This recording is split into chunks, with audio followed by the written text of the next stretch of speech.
Shri Ram Jai Ram Jai Jai Ram, Shri Ram Jai Ram Jai Jai Ram, Om Shri Ram Jai Ram Jai Jai Ram, Shri Ram Jai Ram Jai Jai Ram, Om Shri Ram Jai Ram Jai Jai Ram, Shri Ram Jai Ram Jai Jai Ram, Om Shri Ram Jai Ram Jai Jai Ram, Shri Ram Jai Ram Jai Jai Ram, Om Shri Ram Jai Ram Jai Jai Ram, Shri Ram Jai Ram Jai Jai Ram, Om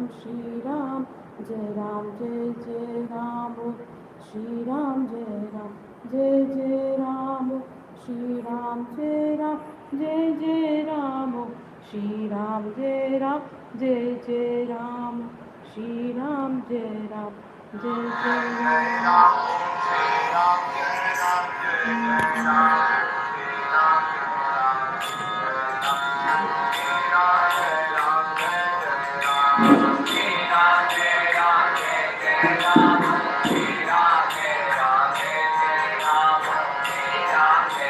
Jai Ram.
Shri Ram, Jai Ram, Jai Jai Ram. So, Malayalam Gita and Vinobaji's Gita in my table. Shri Ram, Jai Ram, Jai Jai Ram. Om Shri Ram, Jai Ram, Jai Jai Ram. Om.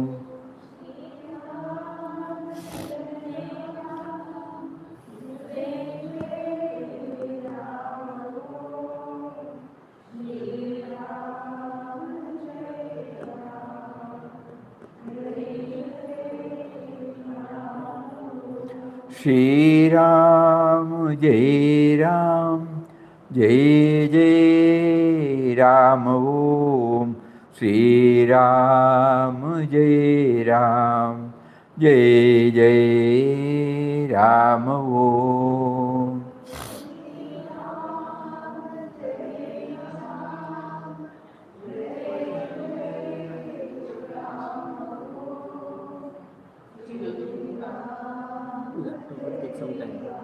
Laptop will take some time.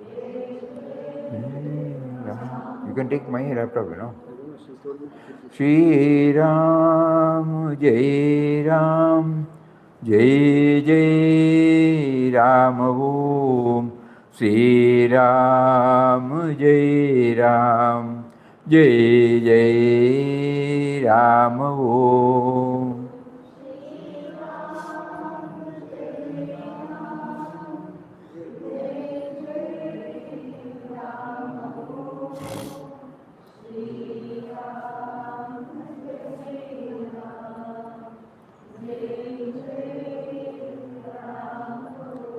Shri Ram, Jai Ram, Jai Jai Ram Om.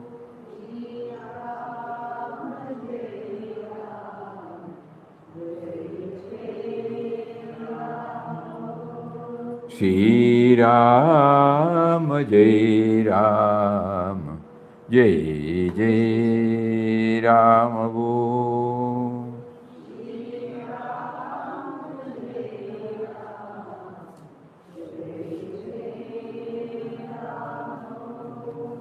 Shri Ram, Jai Ram, Jai Jai Ram Om.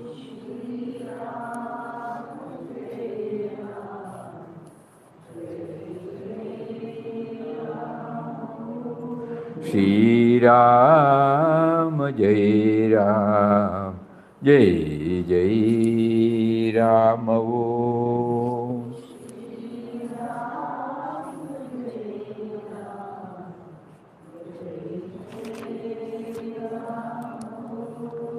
Shri Ram, Jai Ram, Jai Jai Ram Om. Hari Om to everybody. Hari Om, Hari Om. Yeah. So, where are we now?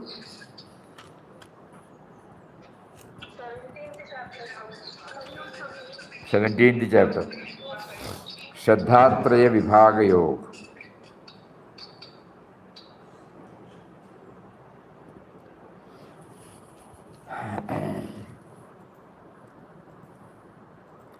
The chapter starts with the question posed by Arjuna that those who don't follow the Shastras, what are their conditions? Then he starts explaining that threefold is the shraddha of the embodied sattva, rajas and tamas. Shraddha of each is according to his or her natural disposition. Whatever samskaras we bring forward from our previous birth, based upon that, the shraddha will be there, our priorities, preferences. And you know that there are various types of worship that is going on in the world. Muted. Swamiji, muted. One second, be on this, please. Muted. There are three types of shraddha.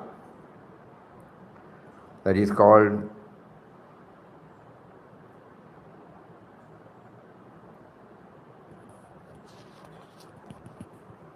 Satvik Puja, Rajasik Puja and Tamasik Puja.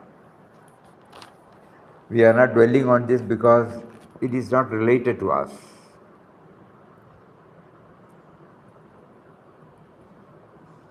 He also wants that one starts doing without any base. In the fifth, ostentation, egoism, power of lust and attachment, and torture of their organs are performed by people of Asserting type. Food which augments vitality, energy, strength, health, cheerfulness. Even in food he has categorized which are sattvic. Bitter, sour, saline, excessively hot, pungent, dry, burning are all liked by the Rajasik. Stale, tasteless, stinking, cooked overnight, refuse, impure, that's all liked by the Tamasik. Here what we feel is, each one of us will know what suits us. It will be reflected in our thoughts, words and deeds. If we try to go back what we have taken as food, to a very great extent it plays its role. We remember Pujya Swamiji was having severe headache for decades. On those days, Saridon or Aspro was there that he has been taking. Severe headache. Nobody knows, he will not say that. But he has revealed this to Papa and Mataji.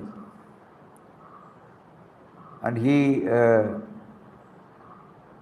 subjected himself to various experiments by various Vaidyas. One fine morning, he told us, Mataji called and said, if nothing is working, you do one thing, you stop all your food and take to one type of food. For example, it can be milk and rice, or curd and rice, or milk and chapati, something like that. Only one item. Any number of times you can take, but only one item.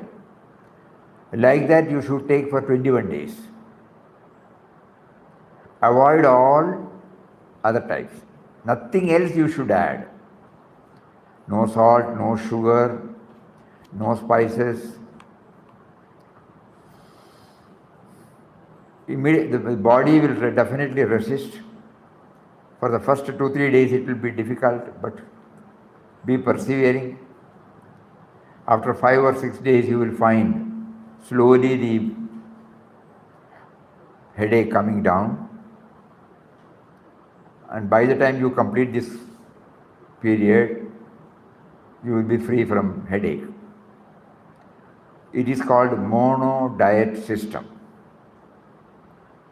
So Swamiji said he scrupulously followed, and as Mataji said, first 4 or 5 days it was very difficult, but slowly he was getting adjusted to the new type of meal. He was taking milk and milk rice.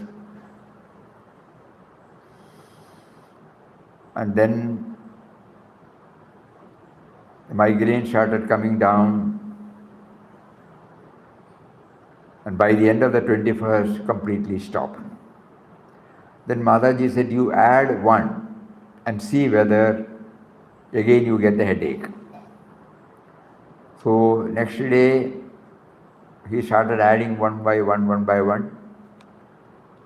He was a lover of sweets. Everything was okay, but the moment he added salt, again it came. Then Mataji said, stop this for 6 months. So he stopped this salt for 6 months, and he was able to get over this migraine to a very great extent. Very great extent.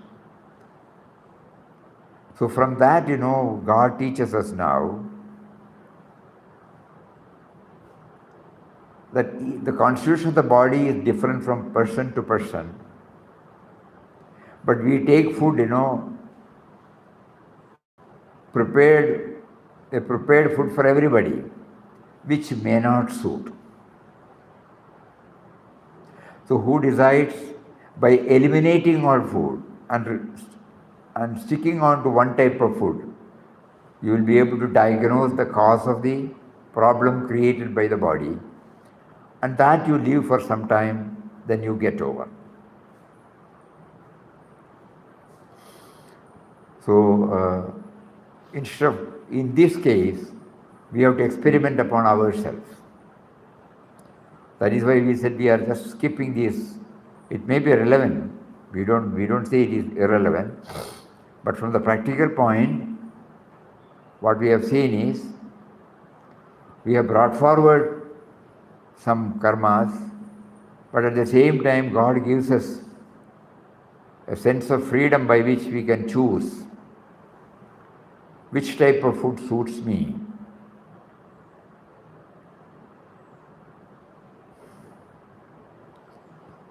which type of food does not suit me.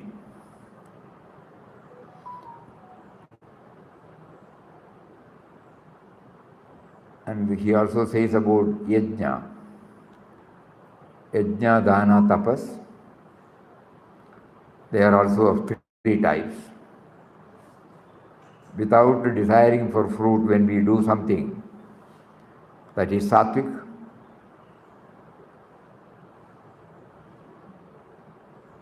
When we do just for the sake of showing to everybody ostentation, without understanding the significance of it, it becomes Rajasik.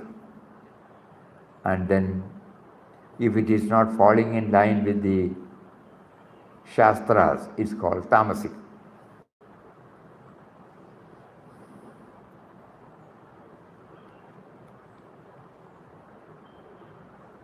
Austerity also he desires. In this chapter we find he is dividing the shraddha. And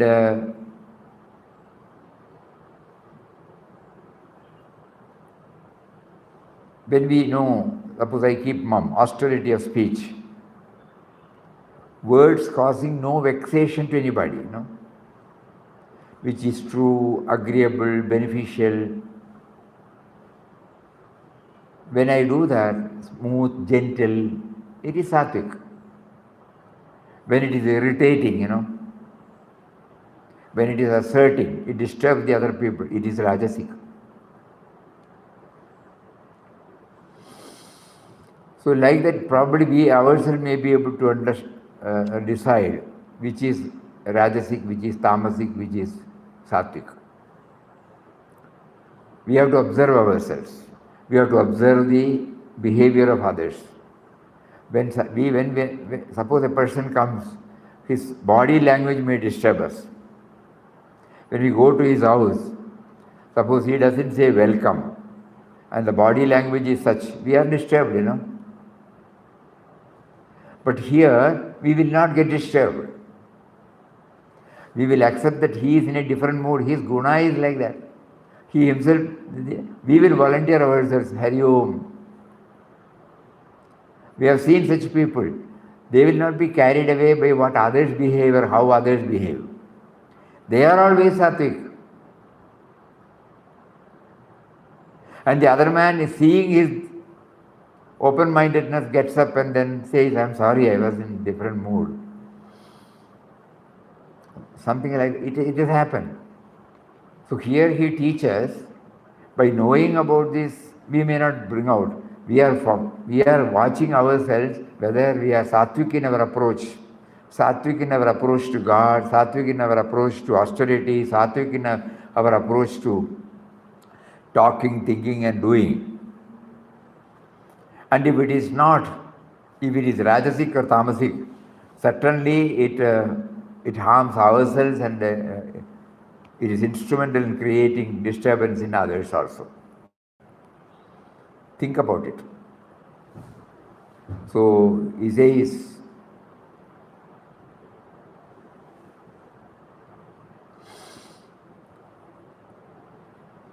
Swamiji, oh,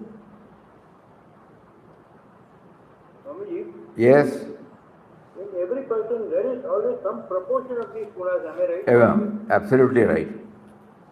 Thank you, sir. Only by proportion, we are at maybe 10% sattvic and 75% rajasic and balance may be tamasik.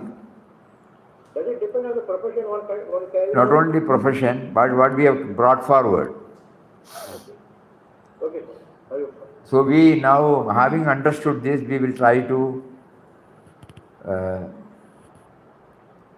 adjust ourselves, improve ourselves. And here Vinobaji talks about Yagna, Dana and Tapas. That's a very important point. Not going along with the slokas, but the contents of which according to him is Yagna, Dana and Tapas.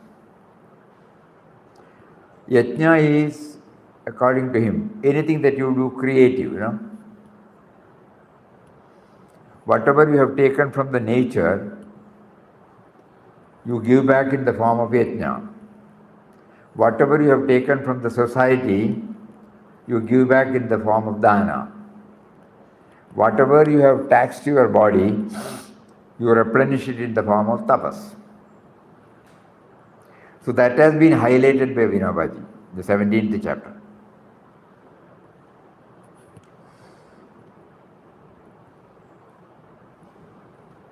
What is given with a view to receiving in return, that is Rajasik. Given at a wrong place, wrong time, is Tamasik gift. All yajnas are done by uttering Om and Om Tat Sat. Om is uttered for acts of sacrifice, gift and austerity. Tat is uttered without aiming at fruit. Sat is uttered on the sense of reality or goodness, truth, consciousness and bliss. He makes a mention, all yajnas, And then stability of mind when one performs yajna, dana, tapas is called Sat. Without shraddha, when austerity is performed, it is called Asat. That is how in 28 slokas he closes it. So what is the message for us? We will concentrate upon this. We will watch our behavior. So that, as somebody asked now, these three gunas are there in us. It will be reflected in all our activities, reflected in our thought, word and deed. By knowing this, we will try to move from Tamasik to Rajasik and Rajasik to Satvik. We will watch the same thing because God will be teaching us through the behavior of others who has this Satvik, Rajasik and Tamasik quality. I am sure any person who is having Satvik quality, he attracts our attention, We find ourselves peaceful in his presence. Certain people may be outwardly Satvik, but internally they need not. We have seen that also. There are many people who will not react immediately, but it doesn't mean that they have attained. No. They will also be upset. The only thing is they don't rush up with their emotions openly. So we have to watch. By watching the behavior of others and by watching the mood of ours, probably we may be able to reduce the dominance of tamas, reduce the dominance of rajas, and slowly lift ourselves to sattvic way of dealing.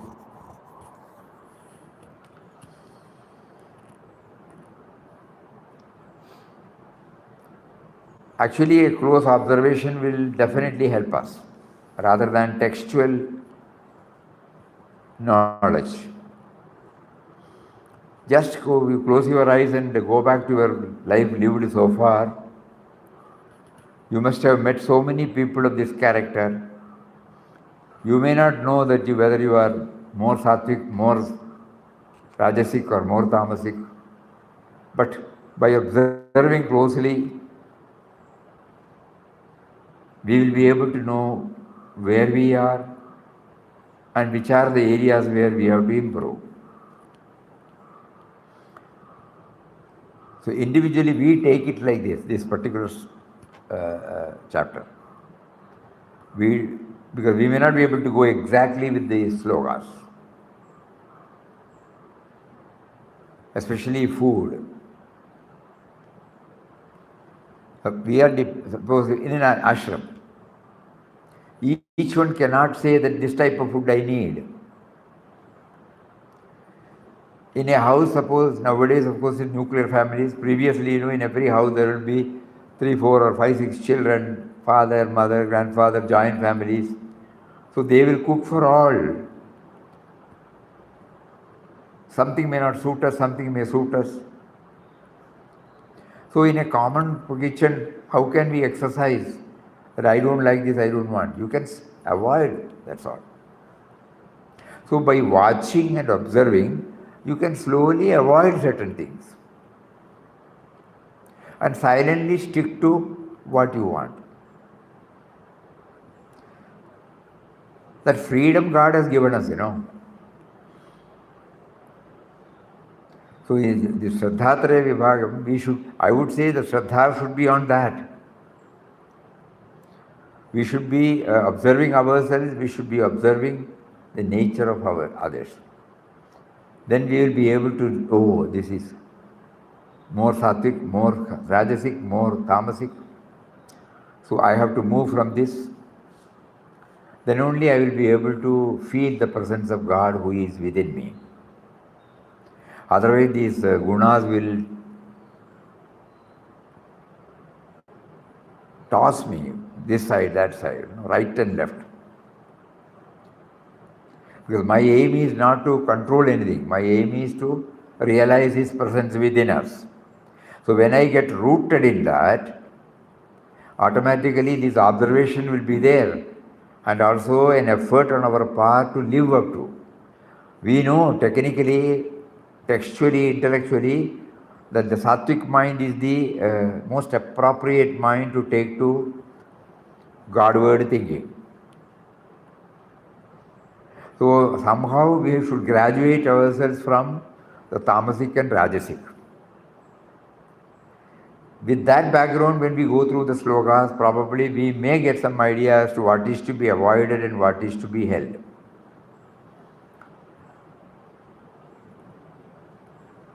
Because, for example, given at a wrong place, wrong time to unworthy person is Tamasic gift.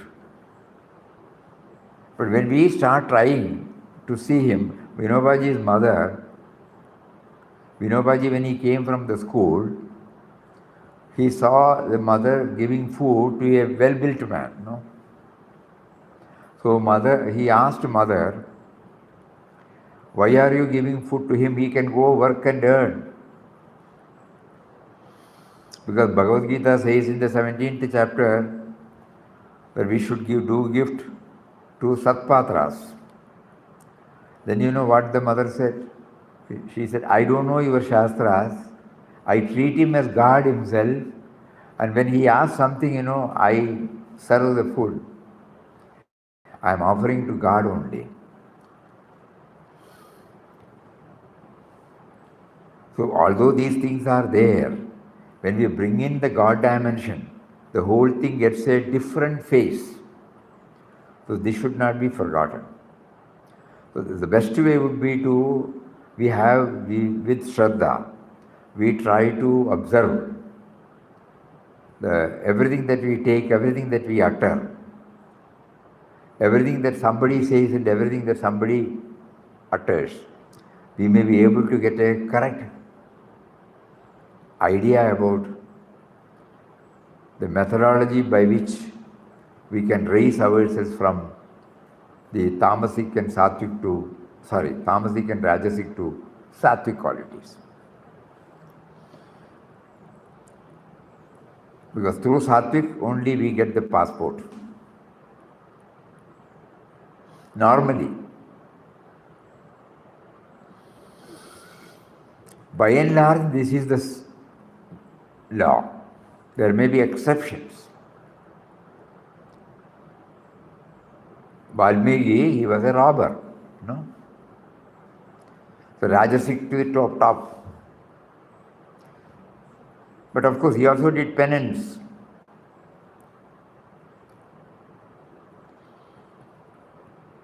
And somehow lifted himself from the Rajasik to the Satvik. So let us keep on thinking about this aspect. So we take it, that is the message that is given in this chapter. So without shraddha, when austerity is performed, it is called asat. Stability of mind when one performs yajna, dana, tapas is called sat. So that particular 27th point,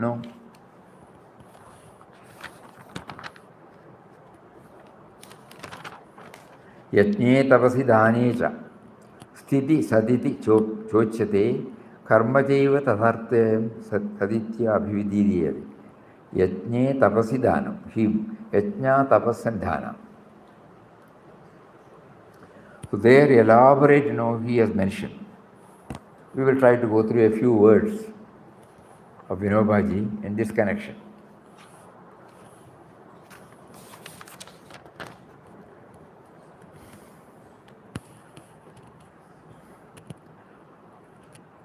The Lord has suggested a program in this chapter. We are born with 3 institutions.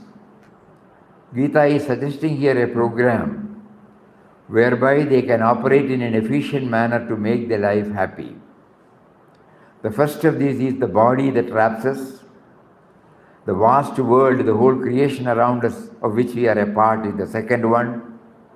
The third one is the society into which we are born. It includes our parents, brothers, sisters and neighbors. Every day we use these 3 and wear them out. Gita wants us to endeavor continually to replenish what is lost through us and thereby make our life fruitful.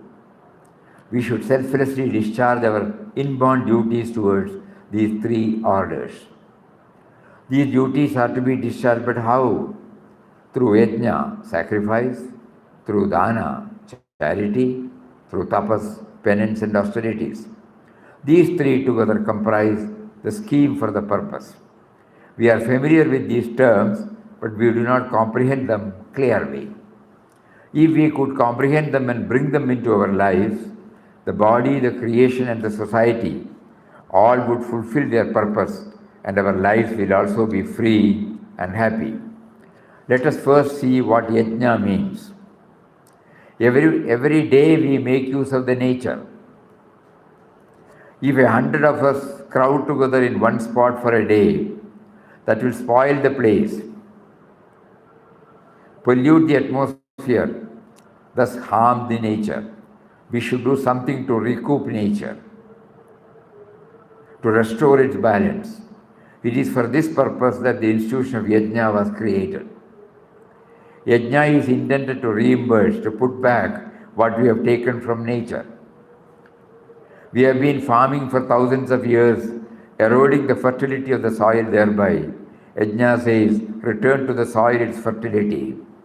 Plough it, let it absorb heat from the sun, manure it. To make good the laws is one purpose of the yajna. Another purpose is to purify the things we use. We use a well, make the place all around it dirty and slushy. The harm thus caused should be undone. So we should clean these summer surroundings.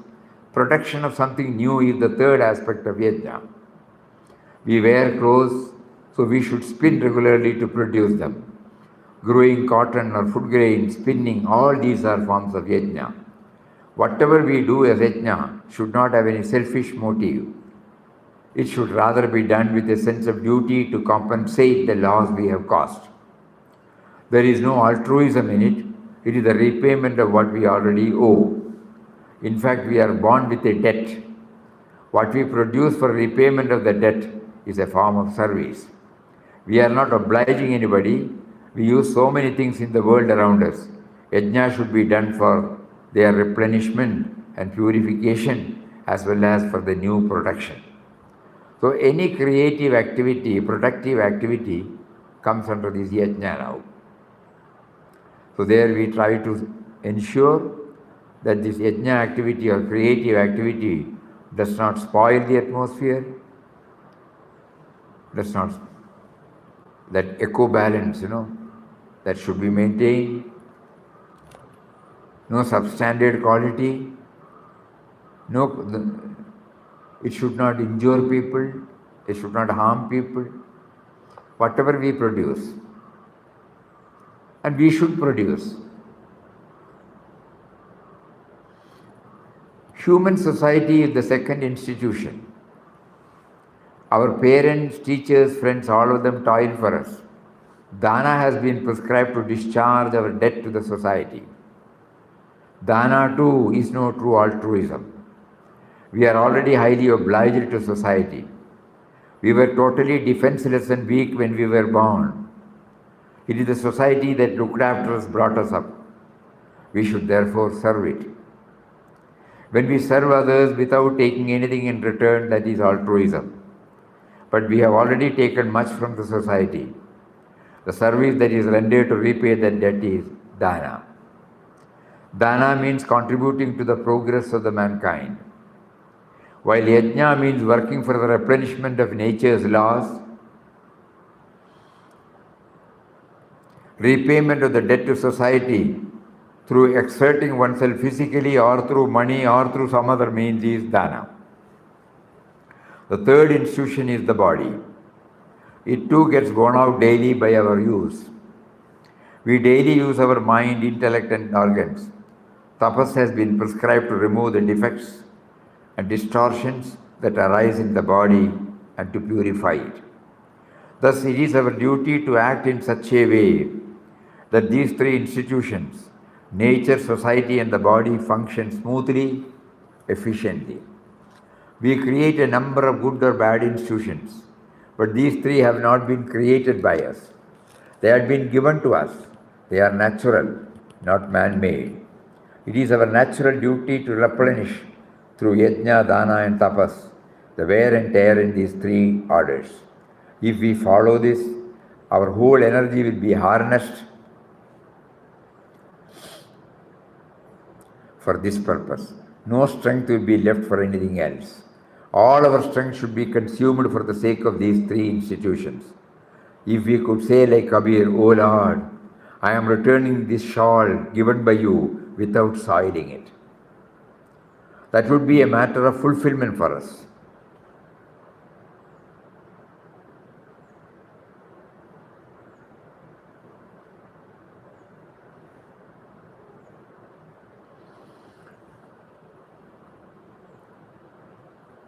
But for this, the triple program of yajna, dana, tapas must be followed. Here we have regarded yajna, dana, tapas as if they were different entities, but in fact they are not so. Nature, society and the body are not completely distinct entities. Society is not something outside the nature, nor is the body outside it. Therefore, productive labor, all these can be called yajna. Gita has broadened the meaning of yajna. Whatever service we render to these three institutions is bound to be a form of yajna. This should of course be without any desire or expectation for reward. In fact, there can be no room whatever for expecting any fruit of our action, as we have already received much from these institutions.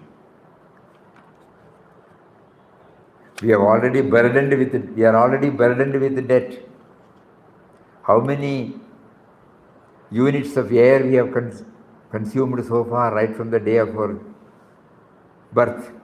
How many liters of water we have taken? How many kilos of food we have taken? If we just think about it, we feel we are indebted to nature, to society and to this body. That is why it is yajna, dana, tapas. Simple way of remembering it. We have already received much from these. We are already burdened with the debt. What we have to do is to return what we have already taken. Nature attains a state of harmony and equilibrium through yajna. Society attains such a state through dana. And tapas maintains equilibrium in the body. Yajna, dana and tapas is thus the triple program for preserving balance and order in these three institutions. It will lead to purification and elimination of pollution. To enable us to serve in this manner, we have to consume something. That too is a part of yajna. The Gita calls it as aharam. Just as an engine needs fuel, the body needs food. The food is not yajna in itself, but it is necessary for it. That is why we say before starting the meals, this is not for filling the belly. Understand that it is an act of yajna. Just as offering flowers to the Lord is worship, toiling in the garden to produce the flowers is also worship. Just as offering flowers to the Lord is worship, toiling in the garden to produce the flowers is also worship. Anything done for the performance of yajna is a form of worship. The body can be useful to us only when it is given food. Whatever is done for the sake of yajna is a kind of yajna itself. The Gita calls such actions, sacrificial actions, action for the sake of yajna. Whatever is offered to the body to enable it to be ever ready for service is a kind of sacrificial offering. It is a form of yajna. The food taken for the sake of service is indeed sacred. Again, all these actions should have faith at their foundation. One should always have in mind the idea that all the service is to be ultimately dedicated to God.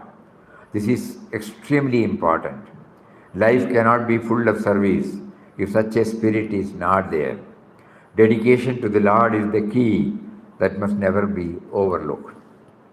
But when could we decide our actions to the Lord? Only when they become Satvik. Yagna, Dana, Tapas, all must be Satvik. In the 14th chapter, we saw the principle of making our actions Satvik. In this chapter, the Gita tells us how the principle is to be applied. The Gita is doing is with the dual purpose.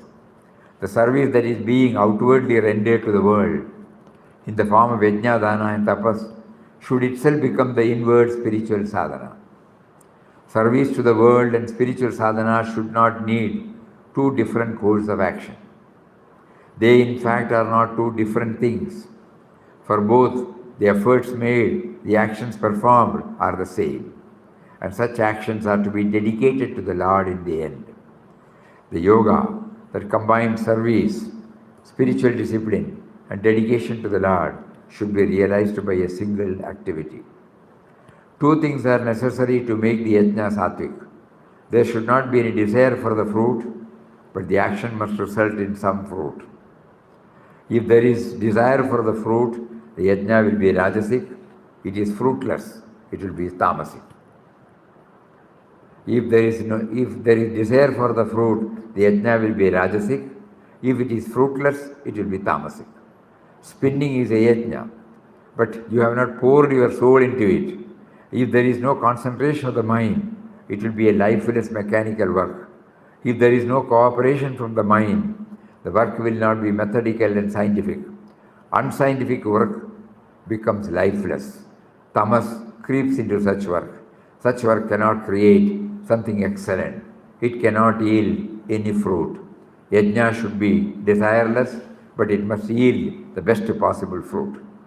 If the mind is not in the work, if you have not poured your heart and soul in it, it becomes a burden. How can it then yield the best fruit? If the outward work gets spoiled, it's a sure indication of the lack of cooperation from the mind. Therefore, take to the work from the bottom of your heart and have cooperation from your mind. Knowingly doing, attentively doing, whole-souled. We must work for the best possible returns to repay the debt due to the creation. Cooperation from the mind is the systematic way to ensure that the work does yield some fruit. In this way, when desirelessness gets ingrained in the mind and systematic and fruitful actions begin to take place, only then the purification of the mind will ensue. What is the test for the purification of mind? We should examine our outward action for this purpose. If they are not pure and well done, we may take it that the mind too is impure. When does the work become beautiful? When we work with pure heart, devote all our energy to it. The Lord, pleased with it, puts His seal of appreciation and approval on it. That makes the work beautiful. Beauty is the divine grace showered on pure and sacred efforts. A sculptor, absorbed in carving, feels that the beautiful image that is taking shape is not his creation. Beauty somehow manifests itself in the image at the last moment. Can divine art manifest itself unless there is purity in mind? We pour the beauty and purity in our hearts into the Lord's image, and that makes the image holy. That image is but an image of our mind in the concrete form.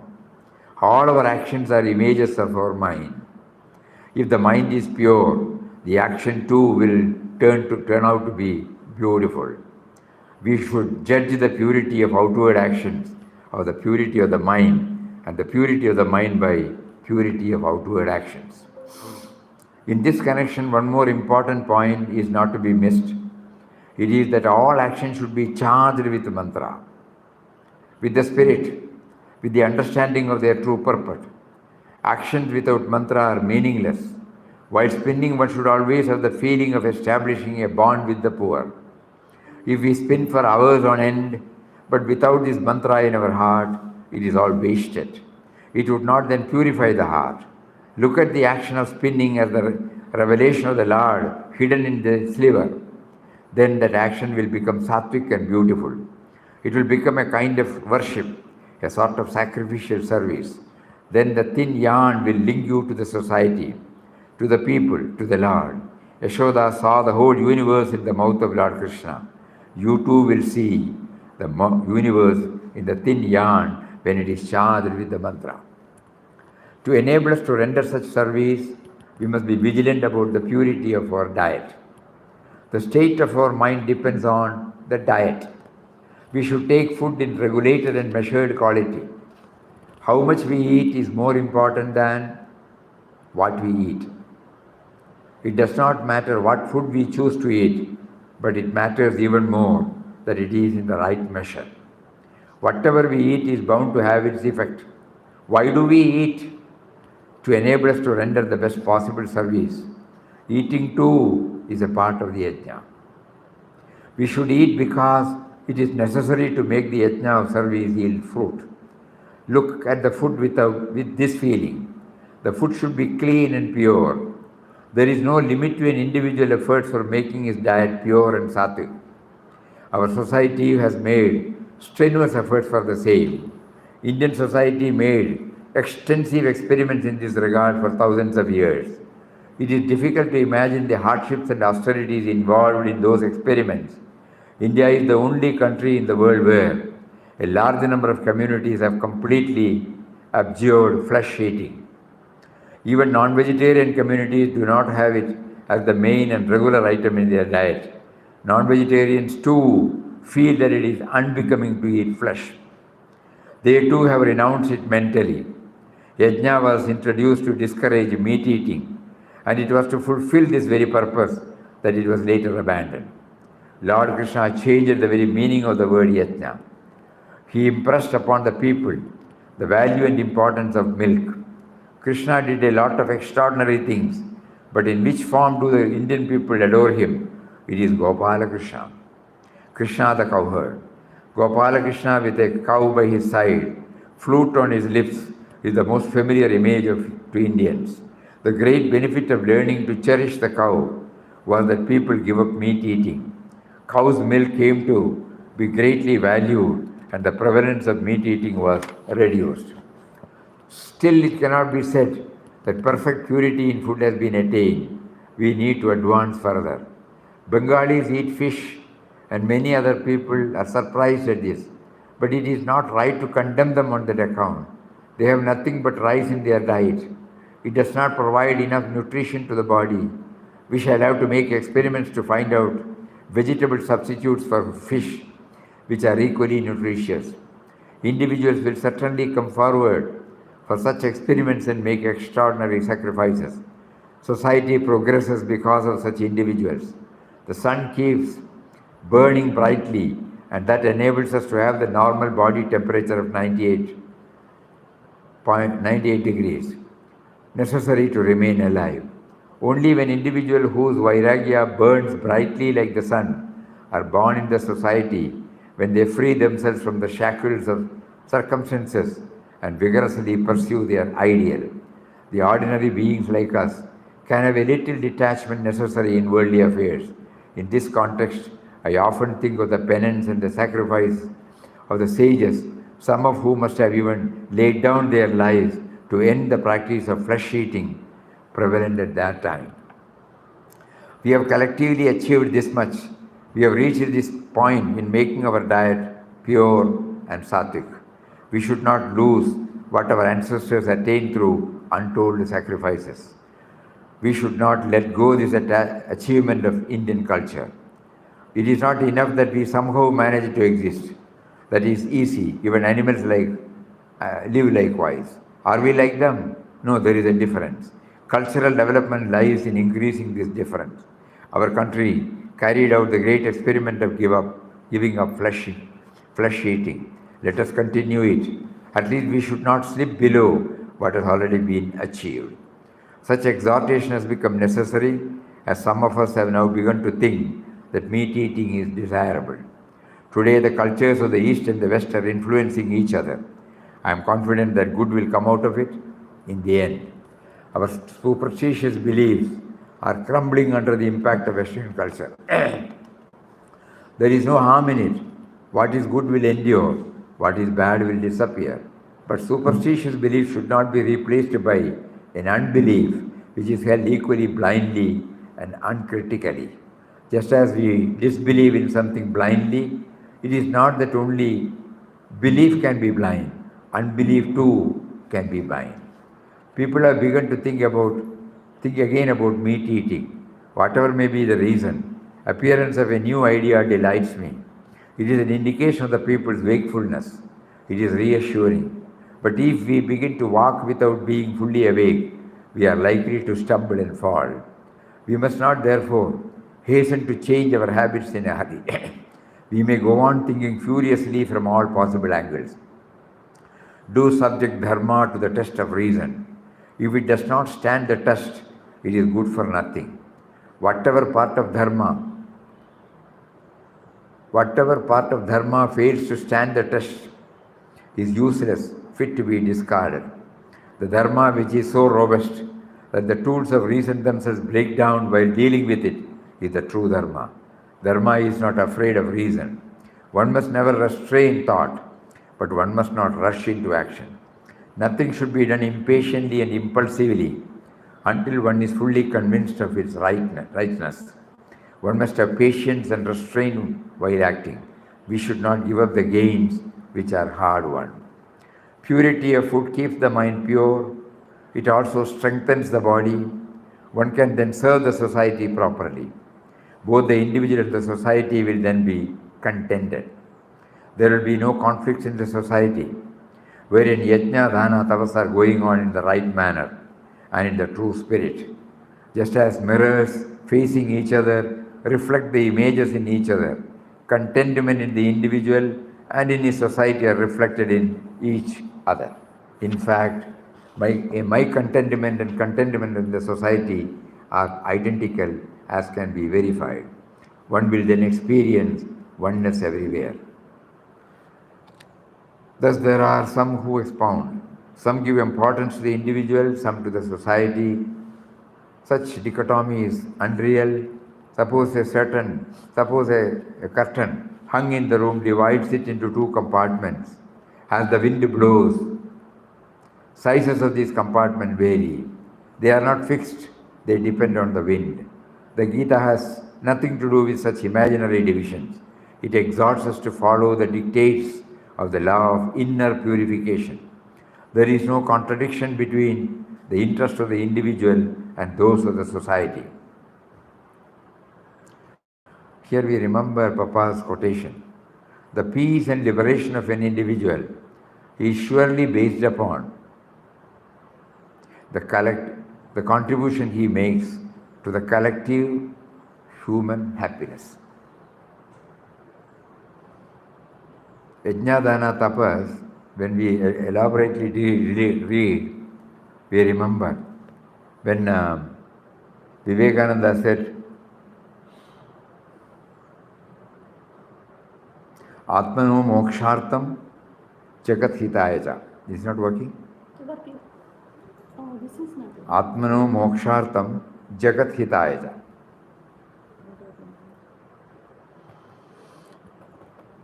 For inward spiritual journey as well as for outer welfare of the society. Both should go hand in hand.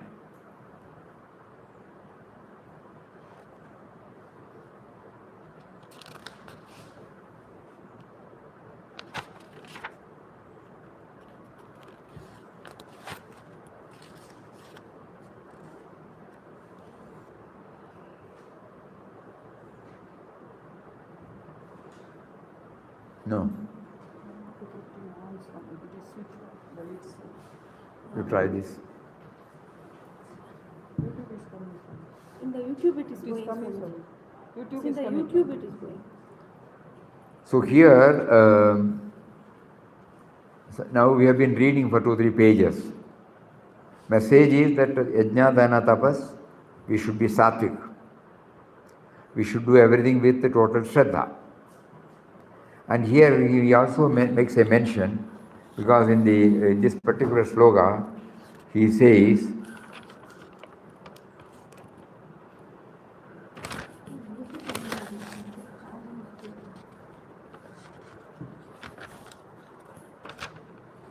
Om Tatsat Sadidi Nirdesho Brahmanastrivida Smrdaha Brahmanastena Vedascha Yajnascha Vihita Pura. Om Tatsat, he makes a mention about it. And in 24 also he says, Tasmad Om Ityudahrid Yajnadana Tapakriya Pravartande Vidhanokra Satatam Brahmavadinam. The importance of Om and the Om Tatsat. So here he says, the Lord has countless names. Vyasa compiled 1,000 of them in Vishnu Sahasranam. In fact, any name that we can think of is his.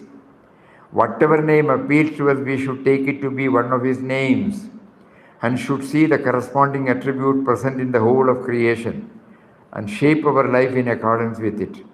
To meditate on a name, to see the corresponding attribute present in the whole of creation, and to imbibe that attribute, I call it Tripada Gayatri, 3-step. For example, if we take the name Dayamaya, that is, look upon the Lord as merciful and compassionate. We should envision the merciful and compassionate Lord pervading the entire creation. We should realize that He has given a mother to every child. He has given air for all to breathe. Thus we should see that in the scheme of the merciful and compassionate Lord, they are mercy and compassion. Then we should infuse mercy and compassion into our own lives. The Gita suggested the name that was most prevalent in that age, Om Tat Sat. Om means yes. Yes, God exists. He exists even in this 20th century. He exists today, He existed yesterday, He shall exist tomorrow. He is always there. The creation too is always there. And we too are ever ready to continue our spiritual quest in all earnestness. We are the seekers and the worshippers. He is the Lord, and everything in the creation is a means of worship. When our whole life being gets charged with this feeling, we may be said to have digested the meaning of Om. The spirit Om, the spirit of Om should permeate our being and find expression in our sadhana. See the sun at any time. It is always there with its rays, never without them. In the same way, our sadhana should be clearly visible in our life.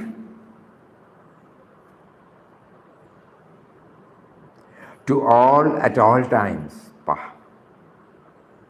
Our sadhana should be clearly visible in our life to all at all the times. Only then it can be said that we have assimilated the spirit of Om. Then comes Sat. The Lord is Sat. That is, He is good and auspicious. Look at the creation. With this feeling that you will find His goodness and auspiciousness in it. When you take out a pitcher full of water from a river, a pit is not formed there. Surrounding water rushes in immediately to fill the depression. What an expression of love and benignity. A river abhors depression. The water of a river is clean and pure because it is flowing continuously and speedily. That is why it is good and auspicious. Let our actions too be likewise. To understand the Lord as Sat, all our actions should be full of purity and devotion. All our actions, our entire sadhana should be continually examined, progressively purified. Then comes tat. Tat means that, something different, something unattached to the creation. The Lord is distinct from the creation and is unattached to it. As the sun rises, the lotuses bloom, the birds leave their nests, darkness disappears, but the sun is somewhere far off, quite aloof from all these outcomes. When our actions become detached and disinterested, it can be said that we have digested that. In this way, the Gita teaches us to dedicate all the actions to the Lord using the Vedic name, Om Tat Sat. The idea of dedicating all the actions to the Lord has already been introduced in the 9th chapter. Yat karoshi yasashnosi. The same idea has been elaborated further in the 17th chapter.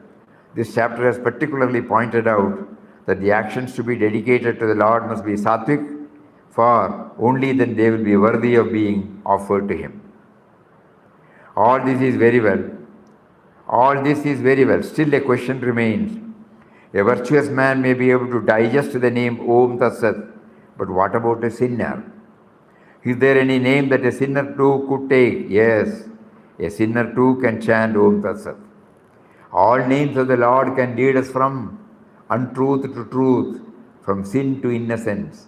You must purify your life gradually. The Lord will then certainly help you. He will support you in your moments of weakness. So Om Tat Sat, we all say that, here in ashram, at the end of our peace prayer. You remember?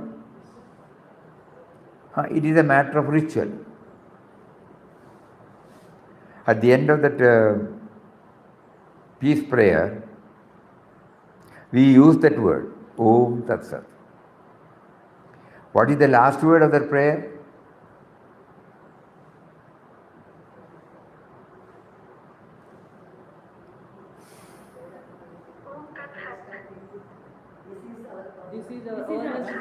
This is our earnest prayer. This is our earnest prayer. When we say that, even that is dedicated to the Lord. Think about it, please. So Om means God exists. Sat means the Lord is Sat, good and auspicious. And that, Tat means God again. No? Normally we say Om Tat Sat.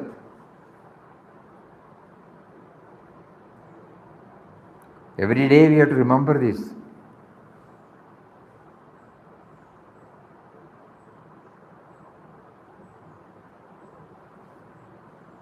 What are the 4 Mahavakyas?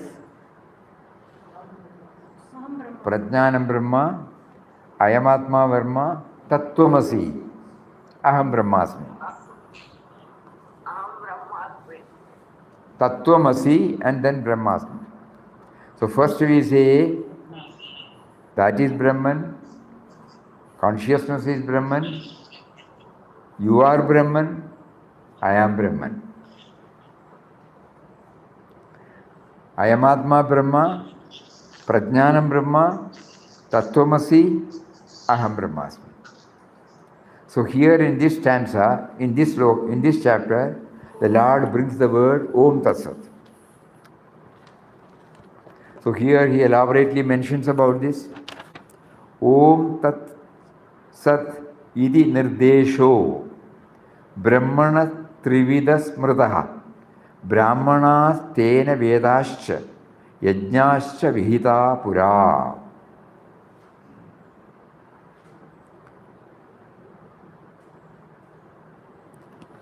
Tasmad Om Ityudahitya Yajnadana Tapakriya Pravartande Vidhanokada Satatam Brahmavadina. Therefore, chant is Om. No? He says,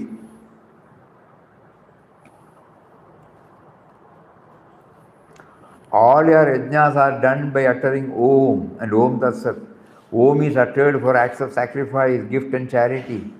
Tat is uttered without aiming at fruits.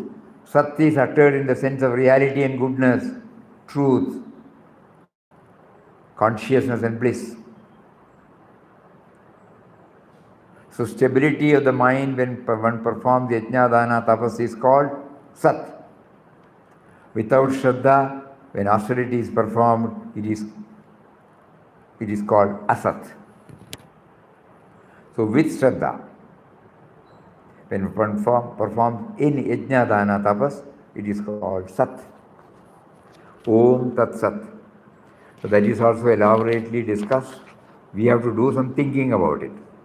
So the name, if I am asked to choose between virtuous but egoistic life on the one hand and sinful but humble life on the other, I may falter in giving an unequivocal answer. But my heart would certainly exclaim, let me rather have the sin which turns me towards the Lord. If a virtuous life is going to make me forget Him, then let me rather have a sinful life that makes me think of Him. It is not that I am justifying a sinful life, but vanity about the purity of life is a greater sin.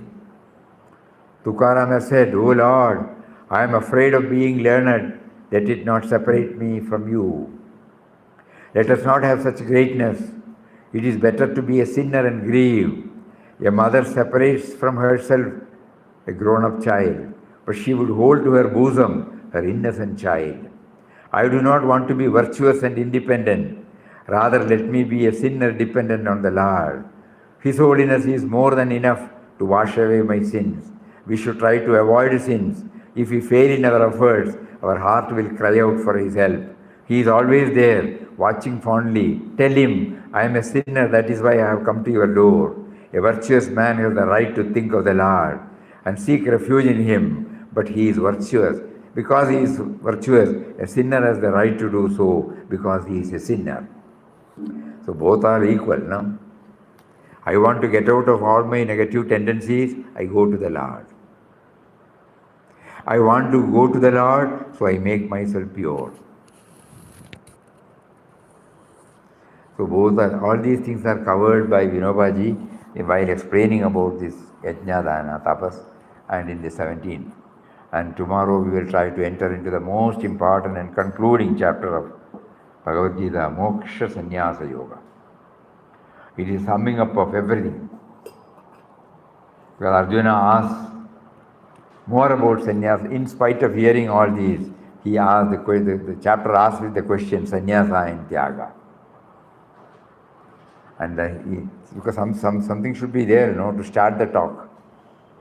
So from there, from 1, it goes on till 70.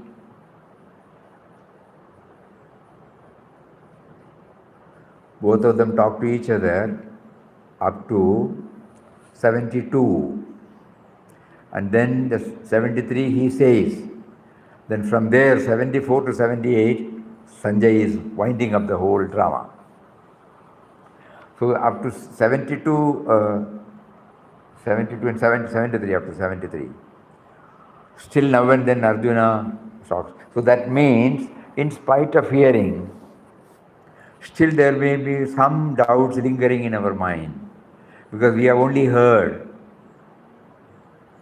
Jnana we would have got, but Vijnana is necessary, Application is necessary. So when we were reading the 72, what struck to us was, in spite of hearing all these things, it does not insulate us unless we try it in our own life. God has given us freedom. Because in one stanza he will say, I have told you everything, now you act as you prompted by from within. This is something unique. He is not forcing this as a dictum or a dogma.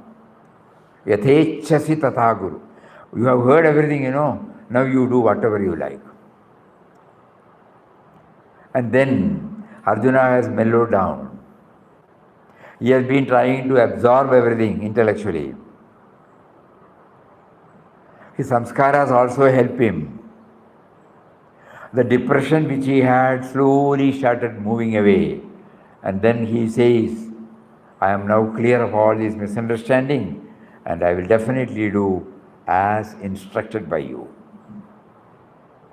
Karishye vachanam tava. This is something on which we have to deeply think.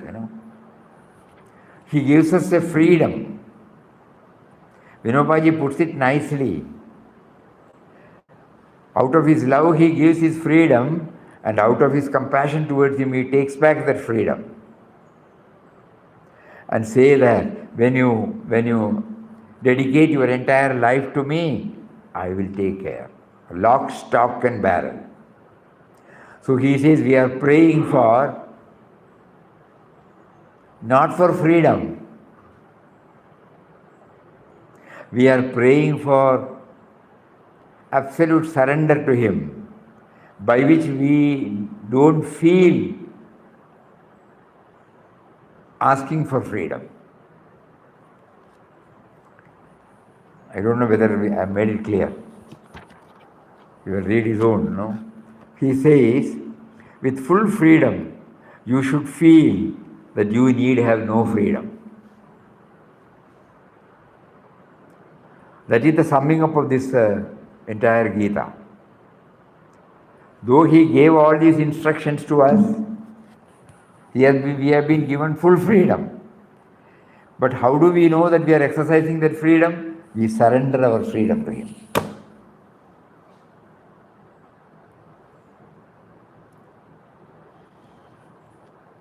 The sense of individuality, and that is why he says in the last line, reduce yourself to zero. The goat, let there be Lord and the Lord alone in the universe. The goat while alive bleats, meh, meh. That is I. But when it is dead and its guts are made into strings for carding cotton, the strings, as Saint Dadu says, give the sound, tu-he, tu-he, tu-he. Now there is nothing but thou alone, thou alone. That is how Vinobaji closes this talks on Gita. Beautiful. We can never forget this word. But we need not remember anything. Only this thing, we should become zero. Not me, tu-he, tu-he, tu-he. We have a freedom where we don't seek freedom. Because we are absolutely safe in his hands. This is the cream of the entire Gita. And here, just now we read, our daily life should be the reflection of our daily sadhana. So brick by brick, drop by drop, we have to build up. All these reading of 18 chapters, it should give us the needed push to build up this brick by brick, Otherwise it becomes an academic exercise. We may be able to, what happens to our life? Is the sense of individuality reducing its hold on me and mine? Is it becoming more and more subservient to that power? Though not completely, we may not be able to hand over, but we hand over many, At least we pass it on to him many, many things. We keep for us minimum, barest minimum, and then pass on the entire thing to him who is the giver. We are not giving anything from our pocket. Whatever he has given, we are surrendering it back. And so as long as he wants us to live in a body, we keep the barest minimum.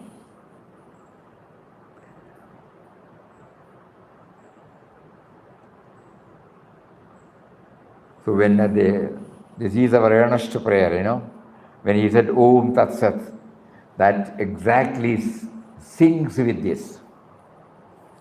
That is our earnest prayer. You are that, you are that, you are that. Enable me to dedicate all my thoughts, all my words and all my deeds at your holy feet. It is for that purpose Papa initiated us with the holy, powerful and Ram Nam. Because we fail, we forget. Our life should become an expression of sadhana, of this total dedication, total surrender. Papa's whole life, it personifies that. We have seen it in every chapter of In Quest of God. Today morning we were telling, if we make a comparative study of In Quest of God and Bhagavad Gita, it is almost the same. It also starts with stress, ends with serenity. Here also it starts with stress, Vishada Yoga, ends with Moksha Sannyasa Yoga. A relief from everything, emancipation from everything. And in every chapter, Papa has been emphasizing this surrender, surrender, surrender, surrender, surrender. Here also he keeps on telling in so many ways in all chapters that everything should be dedicated to him, dedicated to him, dedicated to him. And finally also in this, he puts. So we will try to dwell on it tomorrow as much as possible. But let that background be there in our mind. Hari Om. Tomorrow is a good day to start 18th chapter, the new year. Tomorrow, New Year. Every day is a good day, na? But 18th chapter, let us not limit ourselves to the academic exercise. Moksha sannyas, I want to, not the traditional understanding of moksha and sannyas. Total liberation, freedom. Freedom from all bindings. That should be there. So we pray to him, kindly relieve me from all the bondage which I myself have heaped on myself. I have placed myself in a prison and I want to come out forever. That can be done only when I hand over everything, lock, stock and barrel to you, surrender you at your holy feet. In the form of universal love and service. So the vision of divinity means it expresses in the form of universal love and service, which is what exactly Papa has written said on 15th May 1931. That is the purpose for which Anandashram has been set up by him. We would have failed in our attempt to live up to it. That is why every day when we enter Centenary Hall, there is a board whether we read it or not. From there, Papa is calling out, hey, don't go now, read this. That is the purpose for which you have been drawn here. So that freedom, that vision of divinity is the freedom by which we expand from the me and mine and embrace the whole universe as ours. So that is what is moksha sannyas. According to us, that is moksha sannyas. Nothing we keep it for ourselves. Sannyas means nothing we keep it for ourselves. Moksha means emancipation, relief, liberation. So it started from attachment and now it is freedom from attachment. So kindly keep on thinking. So Papa's talks, Papa's life, Papa's teachings, Papa's writings are all in the same line. In Quest of God and Bhagavad Gita. Probably he wanted us to go through In Quest of God intently so that we will be able to know more about Bhagavad Gita in the practical life. So when you come tomorrow, kindly go through it again and again and again and again. We have brought out that small book, you remember, From Stress to Spirituality. Serenity. Stress to serenity. That also may be kept in mind. Hari Om. Om Shri Ram, Jai Ram, Jai Jai Ram. already 4:50.